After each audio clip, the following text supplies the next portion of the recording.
പ്രിയ പ്രേക്ഷകർക്ക് സീരിയൽ ന്യൂസിലേക്ക് സ്വാഗതം. കൂടുതൽ സീരിയൽ ന്യൂസുകൾ അതിവേഗം ലഭിക്കുന്നതിന് ഈ ചാനൽ സബ്സ്ക്രൈബ് ചെയ്യുക. ബെൽ ഐക്കൺ മറക്കാതെ ക്ലിക്ക് ചെയ്യുക. വീഡിയോ ഇഷ്ടമായി എങ്കിൽ ലൈക്ക് ചെയ്യാൻ മറക്കരുത്. പുതിയ തന്ത്രങ്ങളുമായി മുന്നിലേക്ക് പോകുന്ന വിജയ് ശങ്കർ ചന്ദ്രമതിയോട് കാര്യങ്ങൾ വ്യക്തമാക്കിയിരിക്കുകയാണ്. ചിന്നുവിനെ അവിടെ നിന്ന് അടർത്തി മാറ്റണം. അതിനു വേണ്ടിയുള്ള നീക്കങ്ങളാണ് ഞാനിപ്പോൾ നടത്തുന്നത്. ഞാൻ അതിൽ വിജയിക്കുക തന്നെ ചെയ്യും.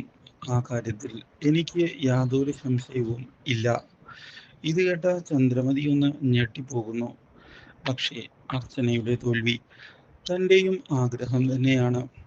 അതുകൊണ്ട് കാര്യങ്ങൾ വിചാരിച്ചതുപോലെ തന്നെ നടക്കട്ടെ. ഇതോടെ അർച്ചനയെ ഞെട്ടിച്ചുകൊണ്ടുള്ള വഴിത്തിരിവുകൾ വന്ന് സംഭവിക്കുകയാണ്. ചിന്നുവാകട്ടെ അച്ഛൻ്റെ തന്ത്രത്തിൽപ്പെട്ട് അർച്ചനയെ വെറുത്തു തുടങ്ങുകയാണ്. മാത്രവുമല്ല, ഇതിൽ തുടർന്ന് തിരികെ പോകണം എന്നുള്ള തീരുമാനം എടുക്കുകയും ചെയ്യുന്നു. അമ്മയെ എനിക്ക് ഇഷ്ടമല്ല, എന്നെ എപ്പോഴും കുറ്റം പറയുകയും ദേഷ്യപ്പെടുകയും മാത്രമാണ് ചെയ്യുന്നത്.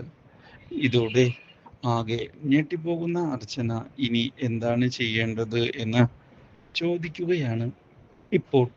അതുകൊണ്ട് തന്നെ ഇനി കാര്യങ്ങൾ മുന്നിലേക്ക് കൊണ്ടുപോകണം എന്ന് പറയുകയും ചെയ്യുമ്പോഴാണ് അപ്രതീക്ഷിതമായ ആ വഴിത്തിരിവ് ഉണ്ടാകുന്നത്.